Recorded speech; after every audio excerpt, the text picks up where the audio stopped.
জয়গুরু। আজ আমরা পড়ব গুরু সর্বদা বিদ্যমান। লিখছেন শ্রী প্রফুল্ল কুমার ভঞ্জদে। আমার স্ত্রীর দেহ ক্রমশ ক্ষীণ হইতে ক্ষীণতর হইতে লাগিল। জীবনী শক্তিও ধীরে ধীরে হ্রাস পাইতে আরম্ভ করিল। নিরুৎসাহ হইবার লক্ষণ দেখা দিল। ঠাকুরের স্থূলদেহ ত্যাগের সংবাদ তাহার এই দুর্বল অবস্থায় তাহার মনে দারুণ আঘাত দিবে বলিয়া আমি তাহাকে তাহা শুনাইলাম না। একদিন সে আমায় বলিল, আমি স্বপ্নে ঠাকুরকে দেখেছি, উনি আমায় ডাকছেন। ইহার পরেই সে হরগৌরী মূর্তি দর্শন করিল। এক রাত্রে দেখিল পদ্মবনে ভীষণ রুদ্রমূর্তি দণ্ডায়মান। উনি তাহাকে সম্বোধন করিয়া ডাকিতেছেন, আমার তোকে প্রয়োজন আছে, চলে আয়। সে আমাকে দেখাইয়া দিয়া বলিতে লাগিল, আমি একে ছেড়ে যেতে পারবো না। তখন উনি ভীষণ হুঙ্কারে নিজের হস্তস্থিত ত্রিশূলটিকে অবনমিত করিয়া নিজের সামনে নিচের দিকে দেখাইলেন। আমার স্ত্রী দেখিল যে তাহারই সম্মুখে আমার দেহটি 3 টুকরো হইয়া পড়িয়া আছে। উনি অট্টহাস্য করিয়া বলিতে লাগিলেন, তুই না এলে একে আমি জুড়ে দিয়ে পুনর্জীবিত করব না। এই কথা শুনিয়া আমার স্ত্রী তাহার নিকট চলিয়া গেলেন। উনি তাহার নিকটে যাওয়া মাত্র তিনি ডান হাতের অঙ্গুষ্ঠে আমার স্ত্রীর কপাল দিয়ে স্পর্শ করিলেন। আমার স্ত্রীর তৃতীয় নেত্র ওই স্পর্শ দ্বারা খুলিয়া গেল। উনি দেখিতে পাইলেন চারিদিকে প্রলয়ের ঝঞ্ঝা সমস্ত বিশ্ব ব্রহ্মাণ্ড ব্যাপিয়া বহিয়া চলিয়াছে। কিন্তু তিনি ওই ত্রিশূলের উপরে ভারতবর্ষের ত্রিকোণ যন্ত্রটিকে উঠাইয়া রাখিয়াছেন। সেই যন্ত্রের উপর সে নিজেকে এবং তার পাশে আমাকে দেখিতে পাইল। মৃত্যুর প্রায় 1 সপ্তাহ পূর্বে সে দেখিল যে একটি অতীব সুন্দর এবং আনন্দময় স্থানে সে পৌঁছিয়াছে। হঠাৎ সম্মুখ দিক হইতে বিষ্ণু এবং লক্ষ্মী তাহার নিকটে আসিয়া তাহার হাত ধরিয়া লইয়া যাইতে চাহিতেছেন। সে যাইতে অনিচ্ছা প্রকাশ করায় হঠাৎ এই 2 দিব্য মূর্তির পশ্চাৎ দিকে জ্যোতির্মণ্ডলের ভিতর ঠাকুরের মূর্তি দেখিতে পাইল। উনি হাসি মুখে বলিতে লাগিলেন, মা, যাও না এদের সঙ্গে, কিছুদিন বিষ্ণু লোকে থেকে পরে শিব লোকে নিজের স্থানে গমন করবে। কৈলাস এদের স্থান হতে অনেক উপরে, সেখানে লক্ষ্মীর প্রতিপত্তি নেই, সেখানে শুধু ভাবের জগৎ বিদ্যমান। কিন্তু তোমায় বলে রাখছি, এই 2টি দেবতা বড্ড খোসামদ প্রিয়। কিছুদিন এদের সঙ্গে থেকে বেশ করে খোসামদ করা শিখে ফেলো। মৃত্যুর 2 দিন পূর্বে তাহার জন্য পরকালে যে স্থান নির্ধারিত হইয়াছে সেইখানে ঠাকুর উহাকে লইয়া গেলেন। সে আনন্দময় স্থানের তাহার মুখে যাহা বর্ণনা শুনিলাম তাহা লেখনী দ্বারা প্রকাশ করা মাদৃশ অপটু মানবের সাধ্যাতীত। দেহত্যাগের রাত্রে জ্যোতির্মণ্ডলের মধ্যে জগদম্বার সহিত তাহার ঐক্যানুভূতি হইয়া গেল। পরদিনই সচেতন হইয়া উনি দিব্যধামে চলিয়া গেলেন। যাবার পূর্বে আমাকে বলিয়া গেলেন, আপনি নিজের হাতে আমার মৃতদেহের সীমন্ত সিঁদুরে ভরে দেবেন। এ যে আপনার সঙ্গে আমার পুনর্বিবাহের উৎসব গো। আমার কপালে রক্তচন্দনে ভৈরবীর তিলক পরিয়ে দেবেন। তারপরে যেন আমার দেহের দাহকর্ম হয়। উনি জল চাইলেন, আমি মুখে জল দিলাম। তারপরে মৃত্যুর ছেদ আত্মাকে দেহ হইতে পৃথক করিয়া দিল। ইহার পর আমার ও আমার ছোট ছেলে মেয়ের ওপর ইংরেজ সরকারের যেসব অত্যাচার হইল সে বিষয়ে আমি বিশেষ কিছু বলিয়া এই প্রবন্ধের কলয়বর বৃদ্ধি করিব না, কারণ ইহা প্রায় সকলেই জানেন। দুঃখে কষ্টে শ্রীগুরুর আশীর্বাদ এবং জগদম্বার শ্রীচরণাশ্রয় আমাকে অদ্ভুতভাবে সংসার সাগরের সর্বগ্রাসী তরঙ্গমালা হইতে রক্ষা করিয়া আসিয়াছে। এই সম্বন্ধে ঠাকুরের পত্রের উপদেশটি আমার স্মৃতিপটে একটি উজ্জ্বল আলোকের ন্যায় সর্বদা জাগরিত থাকিয়া আমাকে জাগরুক রাখিয়াছে। মানুষ যাহা ইচ্ছা করে ভগবতী প্রায়ই তাহার বিপরীত করিয়া থাকেন। এই লীলা মানুষকে তার শ্রীচরণে আত্মসমর্পণ শিখাইবার জন্য। যে চরণের সংস্পর্শে জড়ও চৈতন্য যুক্ত হয়, মূর্খও মহাপণ্ডিত হইতে পারে, মূকও বাচাল হইতে পারে, সবও শিব হইতে পারে। সেই কল্পবৃক্ষের ন্যায় দিব্যচরণের ছায়া বর্জন করিয়া মানুষ কেন অশান্তির সাগরে ইতস্তত ডুব দিয়া বেড়াইতেছে রে? বৎস, তুমি মায়ের রাঙা পায়ে আত্মসমর্পণ করিতে শিক্ষা করো। নিজের সমস্ত নিজত্ব তারই শ্রীপাদপদ্মে লয় করিয়া দাও। মা যাহা করাইবেন করো, যেমন বলাইবেন বলো, এর চেয়ে বড় সাধন আর কিছুই নাই।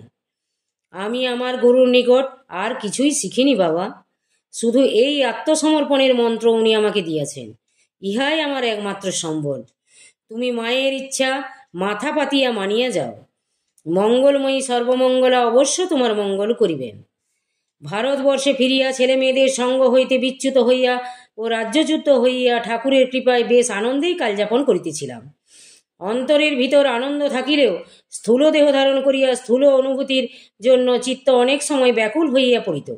এই সময়ে কি আশ্চর্যভাবে ঠাকুরের সান্নিধ্য উপলব্ধি করিয়াছি, তাহা গুরুনিষ্ঠ ভাতা ভগ্নীদের আনন্দ উন্মেষের জন্য ব্যক্ত করিতেছি। কলিকাতায় হরিশ মুখার্জি রোডে একটি ভাড়া বাড়িতে অবস্থানকালে ভৈরবানন্দ নামক একজন যোগীর সঙ্গে আমার পরিচয় হয়। উহার আশ্চর্যজনক ক্ষমতা দেখিয়া আমি বাস্তবিক চমৎকৃত হই।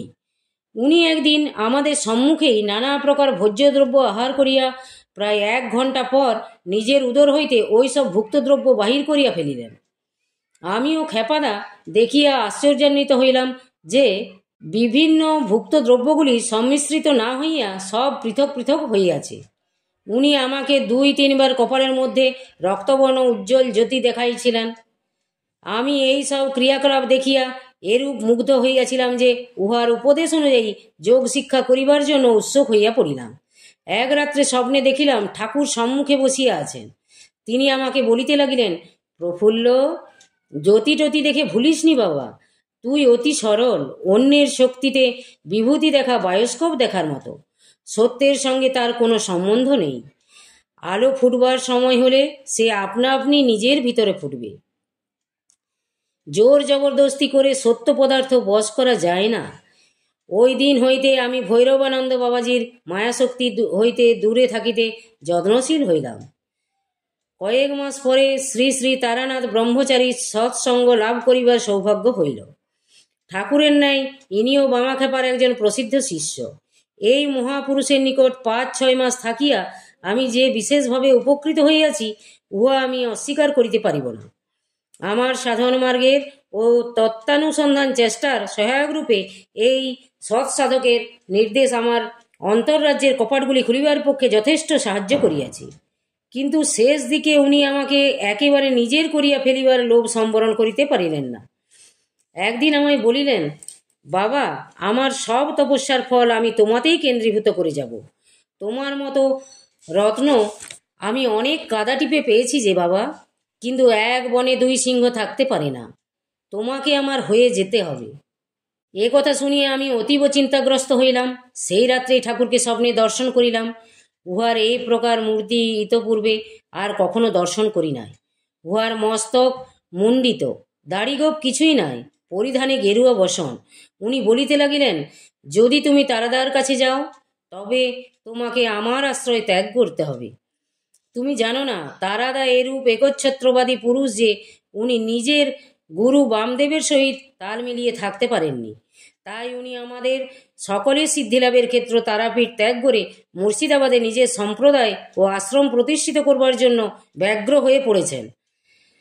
বামদেবের আশ্রিত হয়ে এর আধ্যাত্মিক উন্নতি হয়েছে, কিন্তু বামদেবের এই ঋণ পরিশোধ করবার কোনো চেষ্টা করেছেন কি? এই সমস্ত চিন্তা করে তোমার যেরূপ অভিরুচি হয় তদ্রূপ নিজের কর্তব্য স্থির করো। কাল বিলম্ব না করিয়া তার পরদিনই আমি ময়ূরভঞ্জ পালাইলাম। খেপাদার সঙ্গে সাক্ষাৎ করিবারও অবসর ঘটিল না। নিজের সাধন ভজন বিষয়ে যে ঠাকুরের স্বপ্নাদেশ মধ্যে মধ্যে না পাইয়াছি তাহা বলিতে পারি না। একবার স্বপ্নে উনি একটি ধ্যান পাঠ করিয়া তন্ত্রের জনিমুদ্রা যোগে কিরূপ মানসমালায় জপ করিতে হয় উহা অতি স্পষ্টভাবে বুঝাইয়া দিলেন। শেষে বলিলেন, বাকি প্রক্রিয়াগুলি আমার বৃহজ্জনিতন্ত্র হতে শিক্ষা করে নিও। সেই দিন হইতে ঠাকুরের বৃহজ্জনিতন্ত্র পাইবার জন্য অনেক চেষ্টা চরিত্র করিয়াও সফল কাম হইতে পারি নাই। এই বৃহজ্জনিতন্ত্র জয়দেবপুরের ভক্ত সম্মেলনের সময় আমি ঠাকুরের কাছেই দেখিয়াছিলাম। এই ভক্ত সম্মেলনেতে আমি নিজের হাতেই ঠাকুরের পূজা ও আরতি করিয়াছিলাম। এই আরতি করিতে করিতে হঠাৎ দেখি যে ঠাকুর যে আসনে বসিয়াছিলেন সেই আসনে ঠাকুরের মূর্তি নাই। ইহার পরিবর্তে অর্ধনারীশ্বর মূর্তি বসিয়া রহিয়াছে। ওং বন্ধু কাঞ্চন নিভং রুচিরাক্ষ মালাং পাশাঙ্ক শৌচ বরদং নিজ বাহু দণ্ডই বিভ্রাণমিন্দু সকলা ভরণং নেত্রম অর্ধাম্বি কেশমণিসং বপুরা শ্রয়ামি। পরদিন ঠাকুরের ভোগের সময় আমি কাছে বসিয়া এই ঘটনা বর্ণনা করিলাম। ঠাকুর মৃদু হাসিয়া বলিলেন, শালা ভাগ্যবান রে, পূর্ণাভিষেক হওয়ার পরেই যে গুরু কৃপায় মহাসাম্রাজ্যের অধিকার জন্মে গিয়েছে। তোর মতো ইচড়ে পাকা ছোকরার জন্যে আমি কি ব্যবস্থা করি বলতো। ভোগের পর তার নিজের গলার মালাটি ঠাকুর আমায় পরাইয়া দিলেন। ওই মালা অনেক দিন অবধি শুষ্ক অবস্থায় আমার গলায় ছিল। ওই দিন সন্ধ্যায় ঠাকুর আমার নিজের নিকট নির্জনে ডাকিয়া ওই পুরাতন বৃহজ্জনীতন্ত্রের হস্তলিখিত পুস্তকটি দেখাইয়াছিলেন। বলিয়াছিলেন, এইটি তোমার জন্যেই সংগ্রহ করেছি। এই তন্ত্রের ক্রিয়া অনুযায়ী সাধন করার ক্ষমতা কেবল তোমারই ভিতর দেখতে পাচ্ছি। এই তন্ত্রটি পরে সংশোধন করবার জন্যে আমি সতীশ পণ্ডিতকে দিয়েছিলাম। সে এই গুপ্তশাস্ত্র পড়িবা মাত্রই পাগল হয়ে গিয়েছে। অনধিকারী ব্যক্তি তন্ত্রের বিষয়ে ঘাটাঘাটি কিংবা গভীর চিন্তা করলে এই রূপ ফল ঘটে থাকে। অতএব এই মার্গে খুরের ধারে চলবার মতো খুব সাবধানে অগ্রসর হতে হয়। জয়দেবপুর হইতে ফিরিবার সময় ঢাকায় নিপেন্দার বাসার এই সতীশ পণ্ডিতকে দেখিবার সুযোগ ঘটিয়াছিল। এইখানে আনন্দময়ী ভৈরবীর কথা শ্রবণ করিয়া ঠাকুর আমায় একান্তে বলিয়াছিলেন, সিদ্ধা ভৈরবী অতীব বিরল, কৌলমার্গে যোগ্য উত্তর সাধিকা নিতান্ত প্রয়োজন। তবে আজকালকার যুগে নিজের হাতেই লক্ষণযুক্তা ভৈরবী তৈরি করে নেওয়াই ভালো। জয় গুরু, জয় গুরু। আজ এই পর্যন্তই। যদি আপনাদের ভালো লেগে থাকে তাহলে চ্যানেলটিকে সাবস্ক্রাইব করে সাথে থাকুন। জয় গুরু, জয় গুরু।